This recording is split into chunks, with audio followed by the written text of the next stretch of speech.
Welcome.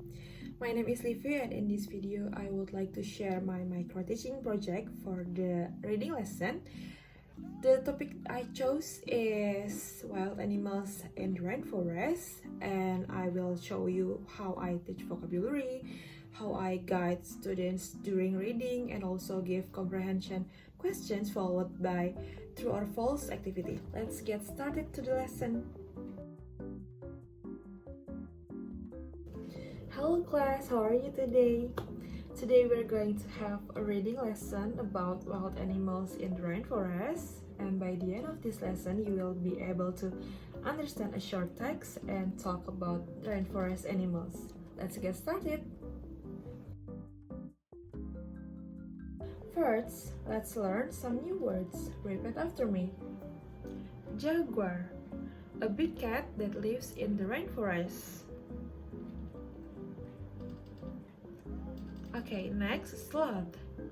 A slow animal that sleeps a lot. Next, toucan. A bird with a big colorful beak. Okay, the last one, rainforest. A big forest that is hot and wet. Can you say sloth? Sloth? Good. Now, what animal has a big beak? Toucan. In this micro-teaching, I began with a pre-task vocabulary activity. The purpose was to prepare students with the keywords they would encounter in the reading text, such as jaguar, sloth, toucan, and rainforest. Pre-teaching vocabulary is extremely important in reading lessons, especially for beginner level, because if students are exposed to a text without understanding the keywords, they may feel lost, demotivated, or even give up. So I think by giving them pictures and asking them repeat after me, I created an accessible entry point. Let me illustrate. When students hear the word of sloth for the first time, they might not know what it is, but when I show them a picture of a slow animal hanging on a tree, they will connect meaning and sound. So I think it builds their confidence before moving to the main reading activity. Pre-task also helps with student engagement because children love animals, so asking them a question like this can stimulate their curiosity. It also activates background knowledge. For example, they maybe have seen a toucan in a cartoon or a jaguar in a movie, so this connection makes the reading more meaningful. In real classrooms, pre-task vocabulary can be expanded with guessing games, flashcards, or even student drawing. For example, I could ask them to match pictures to words or to mime the animal and let the other to guess. These variations can keep the warm-up stage dynamic and fun while still serving the same purpose, which is preparing students for reading. Okay class, now read the text silently.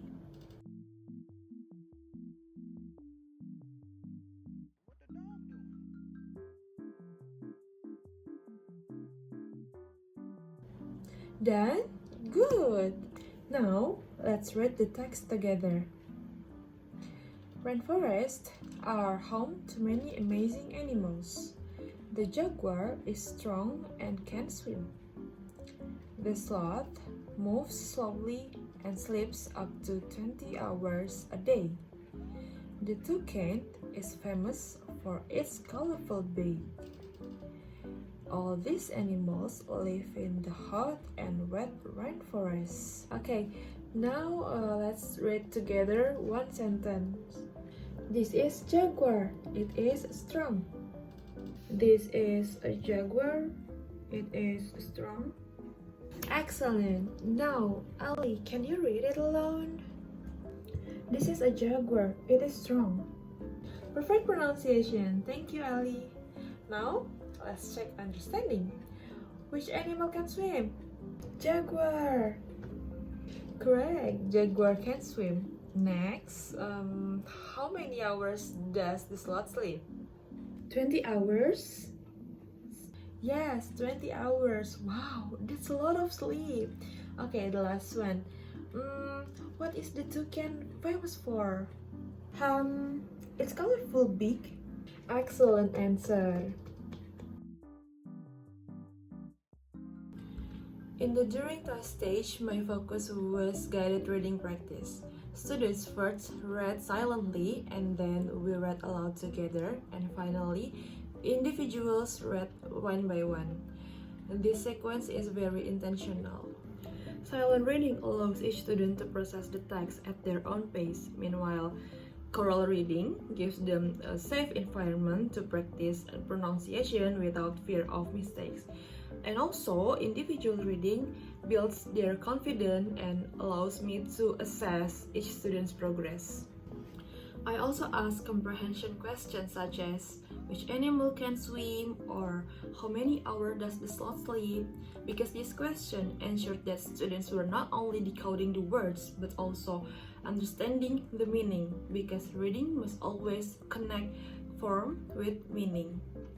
Another technique that I used was scaffolding comprehension. Instead of testing students with difficult questions, I began with simple factual questions. This follows the idea that comprehension builds step by step. For example, students answered easily about 20 hours of sleep, and this success motivated them to answer more challenging questions. If I were to improve this stage, I would include pair reading or jigsaw reading, where students read different parts of the text and then share with the partners, because this promotes collaboration and makes reading more interactive.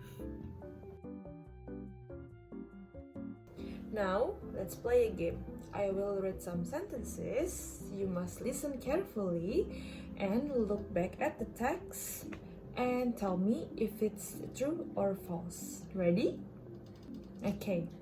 The jaguar can swim. True. Yes, correct. Jaguars are strong swimmers. Next, the monkey can fly. False. Excellent. Next, the toucan has a colorful beak. True. Perfect, well done.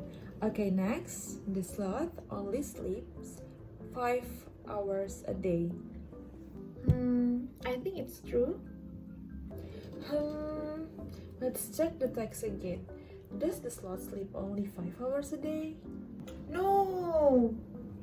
Right, the text says it sleeps 20 hours, not 5 hours. So the answer is false. Good job checking, everyone. For the posta stage, I chose a true or false game. The aim was to recycle the text in a fun way while still checking comprehension. Games like true or false are highly effective because they combine reading skills with listening, also critical thinking. Students must recheck the text and then listen to the teacher's statement, also decide carefully. This process deepens their comprehension. For example, when I said this sloth sleeps only 5 hours a day, students hesitated and corrected me, saying it was false because the text says it sleeps 20 hours a day. It was a perfect learning moment because students actively verifying the information. Post-test activities like this also support student motivation. Instead of ending the lesson with another task, the game creates enjoyment and laughter, because motivation is a key in language learning. So when students enjoy, they will learn more. In future teaching, I could expand the post-task into more interactive games such as quizzes, role play, or even short presentations where students act like an animal experts sharing the facts from the text, because this will strengthen both their reading and speaking skills. Good job, guys! You used the text to find the right answers, and today you learned how to read for information and checking if something is true or false. In this lesson, I introduced new vocabularies, also guided students in understanding a rainforest text, and gave them a true or false activity to check comprehension. And then from this practice, I think I have learned that adding more simple games makes reading feels so interactive and fun. Overall, I believe this reading lesson had many strengths but also some weaknesses. Let's talk about the strengths first. First is clear structure, which are pre-task, during task, and post-task. Students knew what to expect at each stage. And the second is student interaction. I asked questions, invited responses, and also encouraged participation. This made the lesson more student-centered. And the last one is a variety of activities. Not just reading silently, but also reading aloud, and then answering questions, and the last one is playing a game. I believe variety keeps learners engaged. Now let's talk about some weaknesses. The first is limited vocabulary practice. Students repeated words but didn't use them in original sentences, so next time I will ask them to create their own short sentences. The second is limited higher order questions. I focused on factual details but could also ask questions like, why is the rainforest important, or what would happen if jaguars disappeared? Because I think these questions can encourage them to think critically. And then the last one is time management. Some parts went quickly, so if this were a real classroom, I would expand pair or group work to balance the timing. Reflecting like this is essential for me as a teacher because it helps me to see not only what went well, but also where I can grow. And yeah, I believe teaching is a continuous process of improvement. And I think if I teach this again, I would include more statements at different difficulty levels to challenge students further. This micro-teaching was strongly influenced by theories of communicative language teaching, or CLT, and reading pedagogy. According to CLT, language learning must be interactive and meaningful, so that's why I included questions, games, and also student participation rather than only teacher talk. Reading pedagogy suggests that good lessons should combine pre-reading for activating background knowledge, and then while reading for guiding comprehension, and last but not least, post-reading for extending understanding and language use. I followed this three-stage model by introducing vocabularies, and then guiding the reading process, and last but not least, finishing with the game, because this sequence gives students a complete learning experience. I also applied scaffolding for supporting students step by step, for example, moving from choral reading to individual reading, or from simple factual questions to slightly more challenging ones. And this also reflects Vygotsky's concept of the zone of proximal development. In addition, I drew inspiration from schema theory, which emphasizes that comprehension happens when new information connects to what students already know.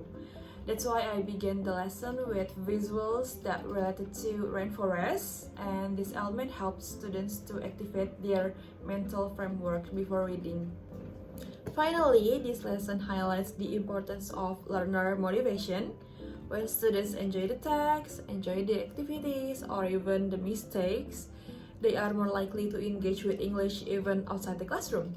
For example, they may look for more facts about rainforest animals in English on YouTube or websites, and I think that is the real success of teaching, which is inspiring students, inspiring them to learn independently. I think that's all from me. I hope you enjoyed this video and found inspiration for your own teaching practice. And yeah, thank you for watching. Bye bye.